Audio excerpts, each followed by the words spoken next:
او فقط 32 سال عمر کرد. شاهزاده‌ای که قرار نبود شاه بشه، اما خیلی از او می‌ترسیدن. و درست وقتی اختلاف‌ها به اوج رسید، هواپیمای او چند دقیقه بعد از پرواز عجیب و مرموز سقوط کرد. این فقط یک حادثه نبود. آیا یک حادثه طبیعی بود یا یک حادثه غیر طبیعی؟ تا پایان این ویدیو همراه ما باشید تا سناریوی کامل این اتفاق را بررسی کنیم.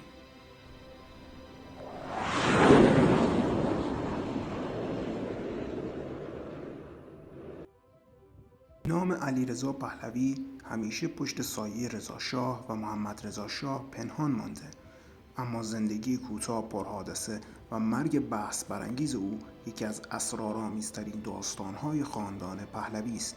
شاهی که نمیخواست شاه بشود، شاهزاده‌ای آزاد اما سرکش و مردی که در 32 سالگی ناگهان از دنیا رفت. پسر دوم رضاشاه آرام، کم حرف و محبوب خانواده، از نظر شخصیتی کاملا با محمد رضا فرق داشت. علاقه‌مند به زندگی پرهیجان، اسب سواری، شکار و سفر بود. او از همان کودکی فشار سیاسی کمتری داشت و به همین دلیل آزادتر بزرگ شد. وقتی رضاشاه به سلطنت رسید، محمد رضا ولیعهد شد، اما بسیاری معتقد بودند علیرضا توان مدیریتی بیشتری دارد. گزارش‌هایی هم وجود دارد که رضاشاه به اطرافیانش گفته بود کاش علیرضا بزرگتر بود. این جمله در خاندان پهلوی همیشه یک سایه بزرگ بود. علیرضا فردی شاد، اجتماعی و محبوب بود. رابطه بسیار نزدیکی با خواهرش اشرف داشت. علاقه به سفرهای طولانی و زندگی ماجراجویانه داشت. بارها بدون اطلاع دربار به اروپا و آمریکا سفر کرد. گاهی خانواده را نگران می‌کرد. در واقع علیرضا کاملاً برعکس محمد رضا بود. محمد رضا آرام و محتاط، علیرضا جسور و بی‌پروا. او مدتی با یک دختر آمریکایی رابطه داشت. این رابطه باعث اختلاف شدید دربار شد. خود محمد رضا هم مخالف بود، چون می‌ترسید روی وجهه سلطنت تأثیر بگذارد. علیرضا اما گوش نمیداد و میگفت میخواهد زندگی خودش را انتخاب کند.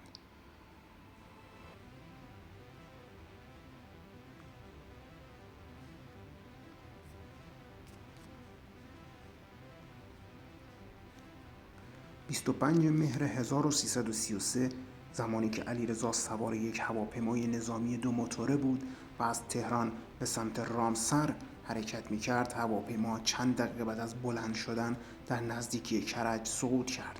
در خبر رسمی اعلام شد که سانحه هوایی رخ داده، اما چیزی که مرگ او را تبدیل به یک پرونده مشکوک کرد چند نکته بود.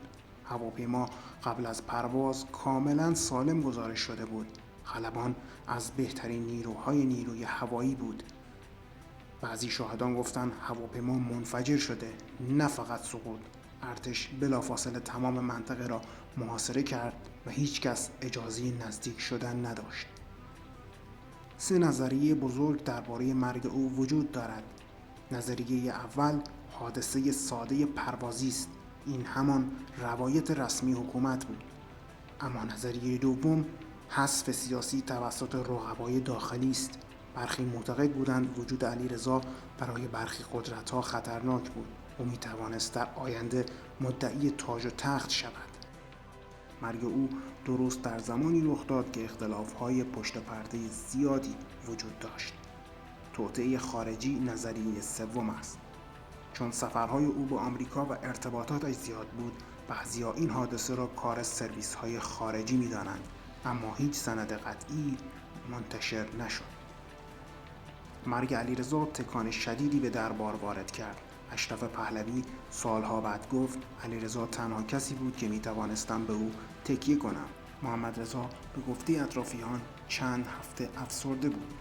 علیرضا پهلوی فقط 32 سال زندگی کرد. زندگی کوتاه پر از اختلاف، سفر، عشق، ماجراجویی و ابهام. مرگ او هنوز هم یکی از پرونده‌های بسته تاریخ معاصر ایران است. آیا سقوط هواپیما فقط یک حادثه بود یا پایان یک بازی قدرت؟